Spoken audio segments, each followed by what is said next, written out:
Hey folks, it is Sadesh, and I am excited today to be with CloudStream on another episode. And today our topic is security and risk. And we have an expert with us today, Maria, who's bringing lots of experience, practical and pragmatic experience, I'd add. Maria, would you introduce yourself and tell us a little bit about yourself?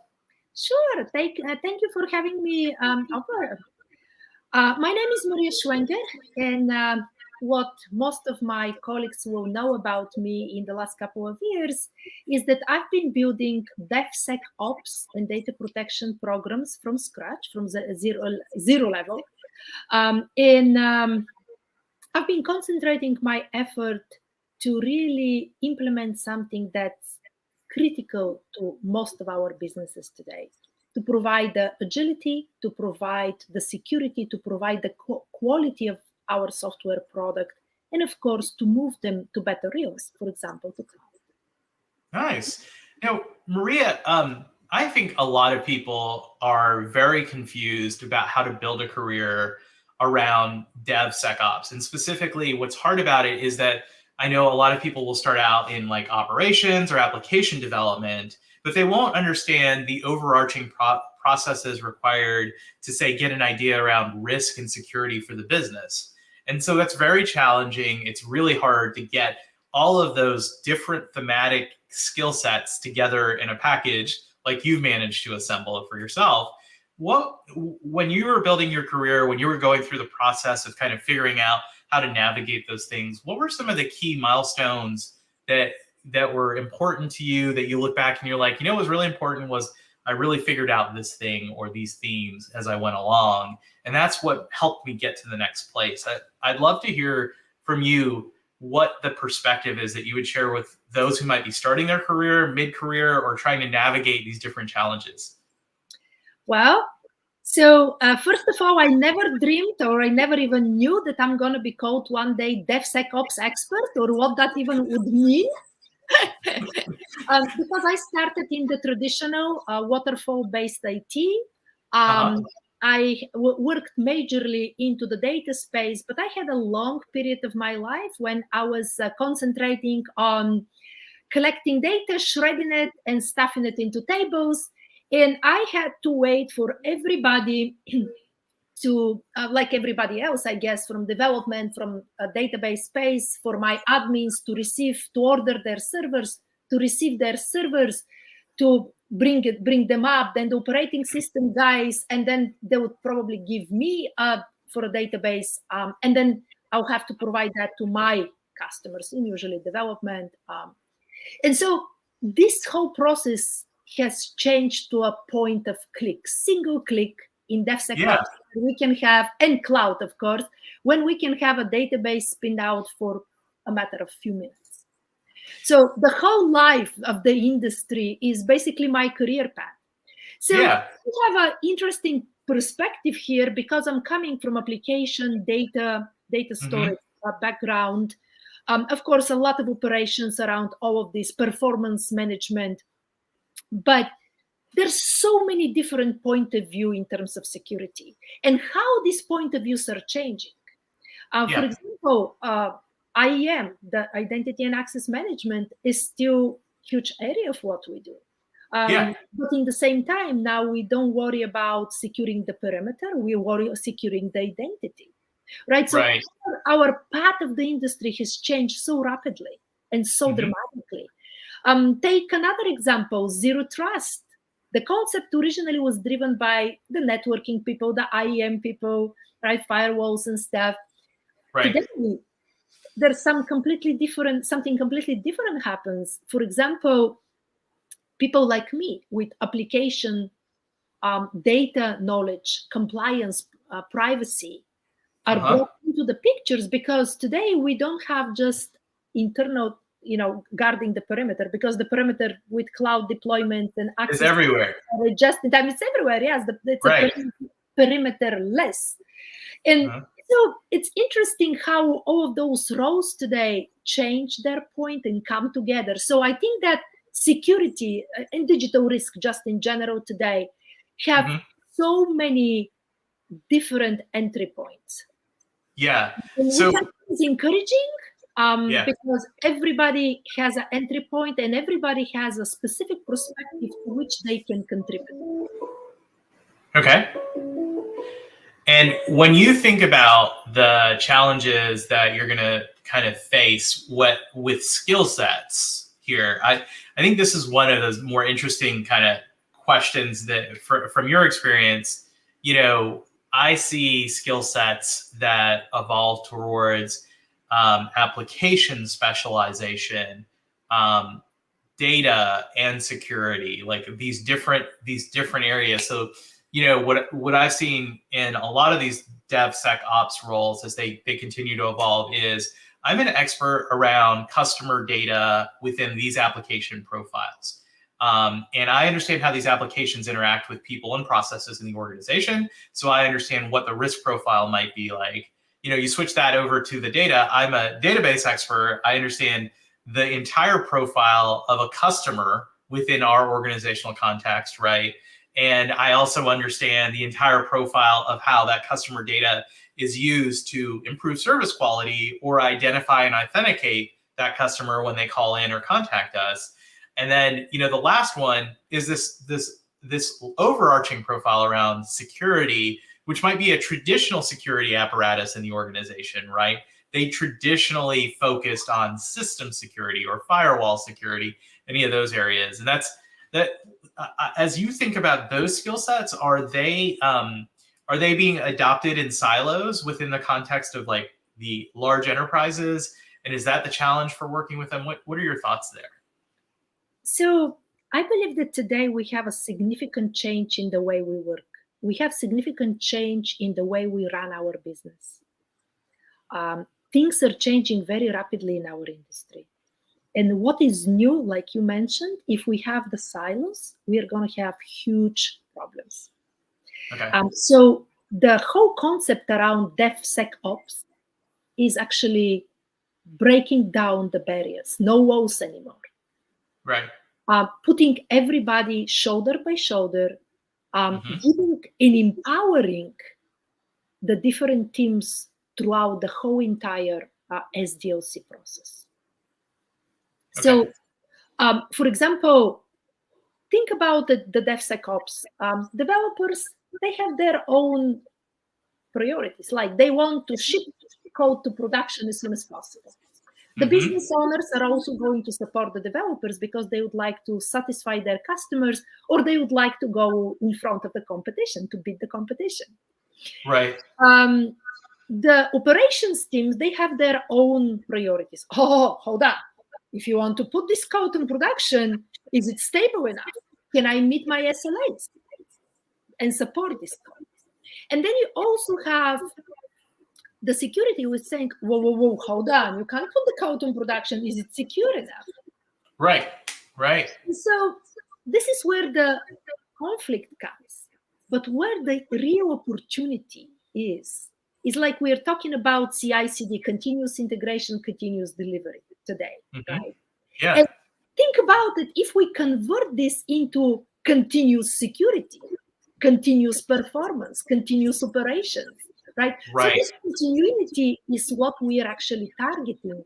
We are targeting the security to be an enabler, not a showstopper. For that, we are targeting the operations team to feel empowered, and we also are targeting for developers to have something that I'm very passionate about. I always talk about 5-star developer experience. Right. Think about it. Infrastructure. Well, we have infrastructure as code today. So it's in the case of the developers. Again, developers have the opportunity, well, can be a challenge with a couple of clicks to have a database and load any type of data on it. Well, is it secure? Do we have all the best practices in our cloud environment? Do we have the proper cloud controls? So all of this conversation, again, compared to the past, has changed a lot. Now, I think that's kind of interesting, and I keep talking about DevSecOps, but a lot of my colleagues are getting annoyed when we say DevSecOps, because the statement is that if the DevOps, you build it, you run it, you own it, this collaboration across all the different teams is done right, security is self-understood. So it's going to be there. So that's the proper DevOps, and the security is going to be there. And unfortunately, this hasn't been happening, or hasn't been happening in the way to enable our enterprises. And so this is another passion of mine, to make sure that at least in the organizations that I have been trying to support and work for, security is seen as an enabler, not as a showstopper for the business, for the development, for the data, for the privacy, the digital risk. And I think this is a very important topic for us today. When you have democratization of any type of infrastructure, platform as a service, data as a service, everything is as a service today, right? Yeah. And I think what's very difficult as folks start to think about risk and security together. So a lot of times what's funny is that they'll try to have conversations that are separate. They'll say, oh, this is a risk conversation.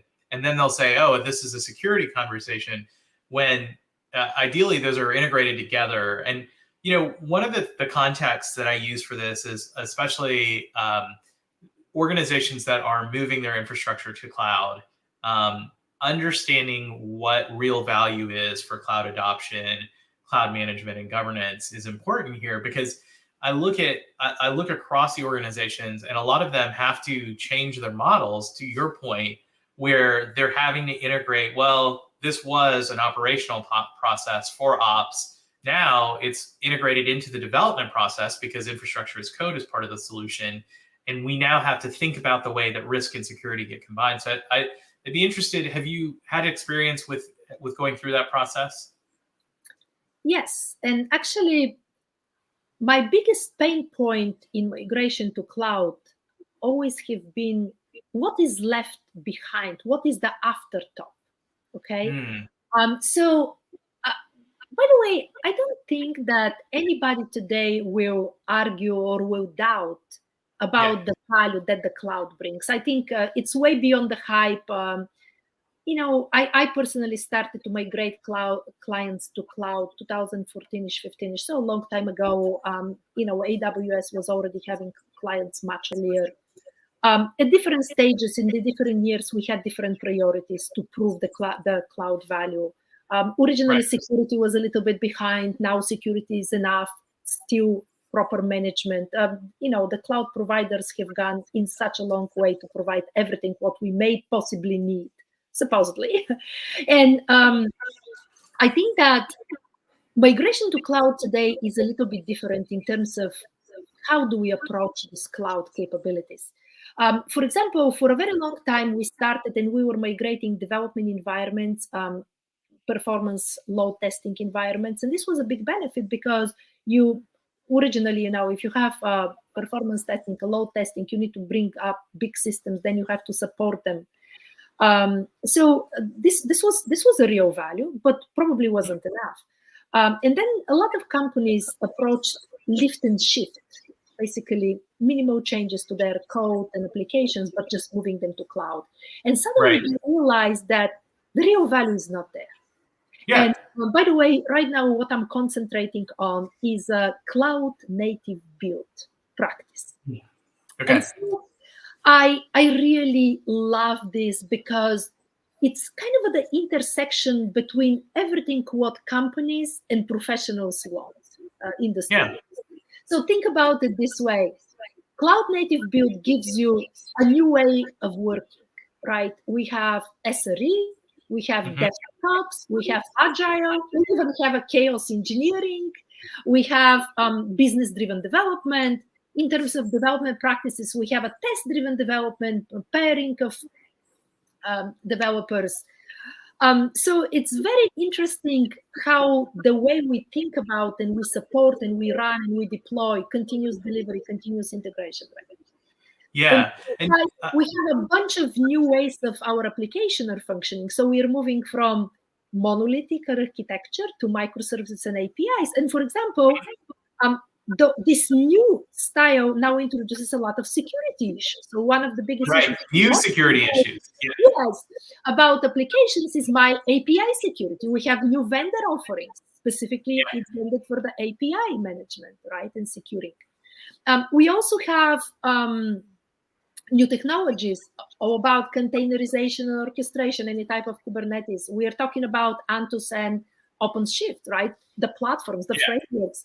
We are talking about serverless, very popular today. So all those new things, from one side, they're good. They enable the business. They require new skills, of course, but they also have to be secured. Yeah, it's interesting because there's a couple of different themes. Just to summarize, you mentioned the profiles within the organization. I call these more the organizational patterns. I'm an app developer. I'm a operations person. I'm a database dev. And then you talked about the cross connection of the technology. So it's almost like a matrix, right? Where if I happen to be working on a function as a service or a FAS capability, to do customer lookup, right? That security model has to be defined across each of those patterns across the organization. And essentially, depending on where I'm deploying that, right? Is this a premise-based solution or a cloud-based solution? I also have to take into consideration the artifacts of risk and security for those deployment patterns as you think through them. And so essentially, it is a matrix decision-making structure for a lot of, I'll call it, DevSecOps teams, right, which are essentially being combined as a result of these new technology patterns. What's interesting is you started talking about velocity, and I was really curious here. And so what I was thinking was very practical experience that you've had. So a lot of times the way that we view velocity in the organization is how quickly can we release a feature, right? Like we have this typical question, the consumer facing website needs to get new fields added to it, and we need to do a calculation on said field. And we needed it 2 months ago, right? But now we need it tomorrow, right? Like whatever that threshold is. And what's interesting to me is, like, as you've dealt with these in your different career paths, right, and your different backgrounds, like, are you seeing that velocity sometimes means that security has to be aware of the outcome of a said process? Or are you more seeing people are willing to bake security in at the beginning of said process and just kind of say, well, we know if we use this methodology, it's already security approved and we can move through quicker, or we can go create our own special snowflake and deal with the 35 new security approvals and requests that we'll have to go through. I'd be curious to hear what you've experienced from a velocity standpoint. So digital transformation just in general means a lot of things. For me, digital transformation means enablement of the business. Major go-to-market, grabbing bigger share of those market, bigger customers of those market. And velocity is probably the most important component here. But think about it this way: if we release an application that tomorrow can be hacked, right, what is the value, right? So we are talking about something which usually is known in the industry as shift left. And recently we've been talking about shift left security. By the way, the last couple of weeks, I've been talking to different people. I actually presented at the ISACA conference on privacy and AI. And I use the term shift left for the privacy. So there's a lot of things that need to be shift left based on automation. So we can provide this level of speed, of velocity, and to keep the velocity and to keep it secure. Yep. One of the things that are very important is automate, and automate. So the automation is important. And also, I would go one step further to say today we need intelligent automation. Right. I personally had a big experimentation running, just very simple, a few algorithms that we tried to automate our own DevSecOps process. And the results were incredible. I shared actually these results last year at the DevOps World Conference. Okay. And I had so many over LinkedIn, so many questions. Well, how did you do it? How complex was the algorithm? So there was such an interest about, and so many vendors today that are offering AI ops, right? Right. But the most important part here is this shift left or pre-build it, have it built in by design. These are not catchphrases. You actually have to take these catchphrases and turn them into actually implementation, right? Today, we do have a lot of support from a lot of vendors who actually are providing, different scanning tools, SAST, static analysis, dynamic analysis, software composition analysis, containers. So all of these tools are available. And as soon as and also, we have vendors like, for example, GitLab, they have a whole integration layer, GitHub as well, GitLab, whole integration layer with security tools that are pre-integrated within the developer environments, which provide incredible value in terms of pre-integration. So I don't need to do manual integration. Another thing is just having this mentality of I'm checking the code, I'm going to a peer review, and I know I have the assurance that everything is going to be already secured, because I'm going to see, I have a problem here, I need to go to look at, okay, I can fix it real fast. And this is what gives me my good developer experience and makes me productive developer for my company. Yeah, and that's it. So I think there's this other component that you're surfacing here, and this is, I will call it fatigue in general. And I think a lot of organizations experience fatigue and manifest it in different ways. It can be the traditional description of this is when somebody circumvents the security process in one way or another, right?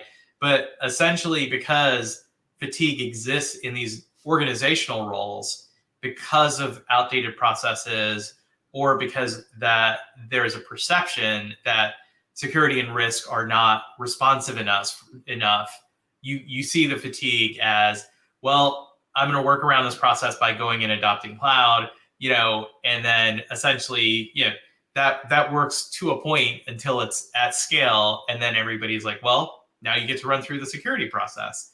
But I think what you're mentioning beforehand is, if you had automated it beforehand and you had worked with the teams, there would be a quick deployment process. So no matter the infrastructure provider or potentially the software development chain that you're using, if you're taking sources from trusted repositories and you're developing against those trusted repositories, then you're good to go. It's when those processes are not respected, and there's a little bit of influence here, I think, that becomes really important, because when your security teams have influence, folks go reach out to them naturally. It's the Slack conversation that app devs are always asking. They're like, wait a second, which database should we be using for this deployment? And it's the same thing, being accessible and having that influence within the organization. So I think there's, it's the classic people, process, and technology paradigm, the triangle, if you will, as well. I think that in our case, because we have the technologies and we have so many new technologies that are intended really to make our life better as a developer, as a business, to ensure the business can deliver faster. But let's start going, because you brought so many interesting points. So let's start getting with a couple of examples here. I think that would be an interesting way to go. So let's say you start with a threat model.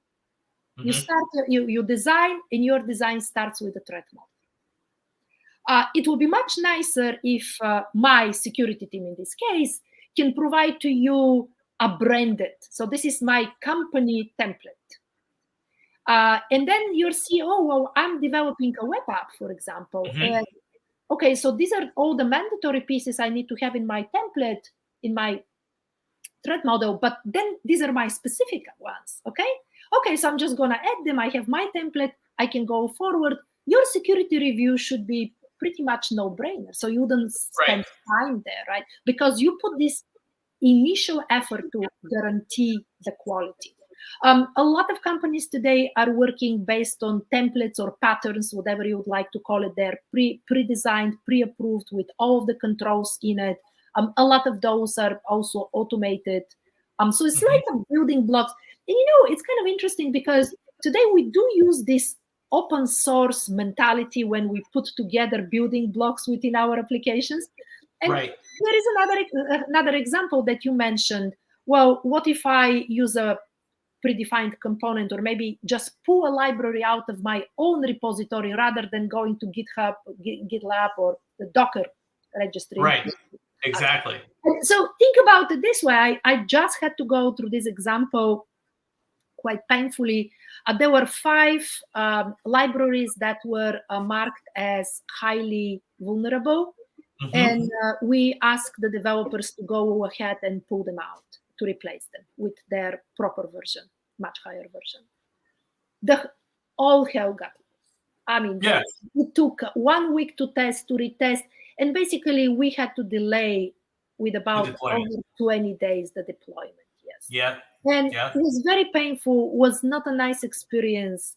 And the whole idea here is the developer was saying, well, if I knew earlier, I wouldn't have to spend this time now to repair stuff, right? So this, again, the afterthought, it shouldn't be afterthought. Security, cloud technology should be the before thought, to be prepared. Yep. Yep. Right? The same exact way when we are talking about risk, right? The risk shouldn't be an afterthought. In many cases, I personally am trying to change the conversation about risk being business-driven risk. Of course, it's a security. Of course, it's the access, identity and access management. Of course, it's application layer. Of course, it's but it has to be a design consideration, requirement consideration. And then the last, to close the loop, I am strongly advising any development team that they will have maybe separate security stories they may have, but they definitely need to have the security component as part of their definition of done. So you cannot close on your story unless your security points until the pattern is included for security and risk. And now this is what I'm really excited about, right? For the longest time, security was considered the gatekeeper, if you will, the security guard standing outside of the building, and they were just checking, checking the IDs, right? But I think the model you're presenting is really one more of, there's a concierge check-in when you get to the building, and they're assessing who you are, what you aim to do, and what the capabilities are that you need to be enabled with in order to continue through the organizational pattern. And I like this a lot for a couple of reasons. One, it forces organizations to decide on priority. And too long, security has been set as a peanut butter spread across as much toast as you can get, right? In terms of, we're just going to try to spray security across the organization instead of, hey, we actually have these risk patterns that have been identified because they impact revenue or they impact customer satisfaction. Those are the 2 areas we're going to center on overall. And we know that risk and reputation is affected by these 2 patterns, right? And we can tie those back to the overall goals of the organization. And I really like this understanding of cybersecurity based on risk and how teams are then enabled to make decisions. Because there's another implicit problem that I think you're aiming to solve. And I'm really, as you go along in your career, I definitely want to do more check-ins here. The implicit problem is trust. And this has always been at the source of any security discussion. I think, right now, the idea of zero trust is extremely popular, right? If you're on a marketing team, you better say it at least 3 times in any conversation, right? Because it's like a requirement. Someone's playing bingo out there is what I think. But it doesn't necessarily mean what people take it to mean. I think what it really means is, can you get to a granular level of control within your environment whereby, as people are credentialed, you can associate the right amount of capability with that credentialing in your organization. But I'm kind of curious, have you had to deal with these, the zero trust marketing versus the reality of those conversations in your role? So you just asked me 5-6 questions altogether. Yeah, I know. Okay, so in terms of, let's look a little bit historic, okay? Yeah. It's absolutely true that security has been like the guarding in the end of every development process. And when we were working within the waterfall delivery, that was not really a big problem because, you're going to have 2 months or 1 month or whatever time in the end of the development cycle to work on Right. security. Yeah. But we very fast we realized that, hey, that doesn't work this way. So the security has to be part of every single small iteration within the agile cycle today. Yes. This is what we are trying to do. And this is what is actually working, right? The problem is that a lot of the security processes have been traditionally manual. There was very little to no automation.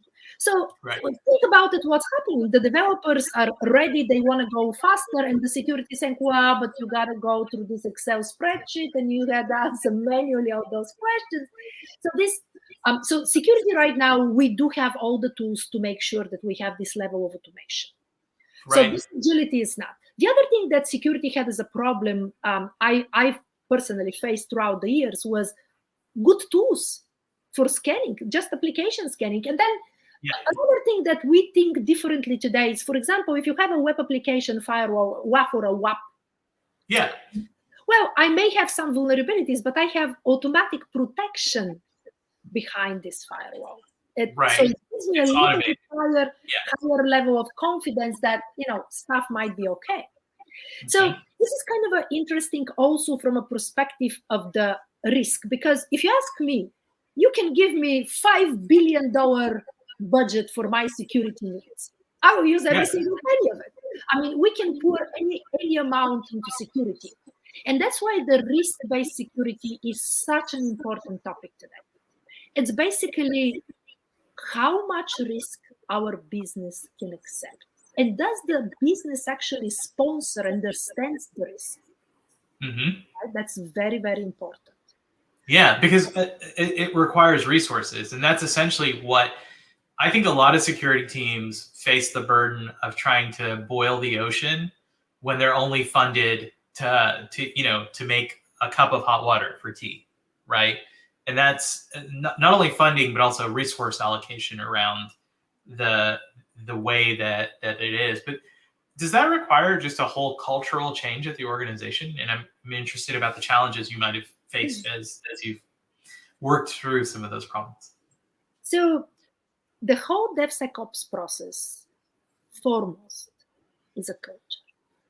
Again, I started with the way we run our business is new. The way we collaborate and partner between our teams is new. And although I'm pretty sure every organization can get this agreement that, hey, we all want to push forward, we want to make our business better, there's a couple of really important parts of this new culture, building this new culture. A lot of my colleagues are saying that we can never be successful unless we have top-down approach. Right. I would say it's not an enforcement that much as sponsorship. Yes. And proper leadership is crucial to DevSecOps today. Yeah. Again, all of those across company organizations and things that need to happen at the right time. Yeah. You also have to stimulate and to rely on the bubble up approach. Yes. Because this is the innovation, this is the technology, these are the processes, these are, all the innovative solutions that we expect to enable and to empower our development, database administrators,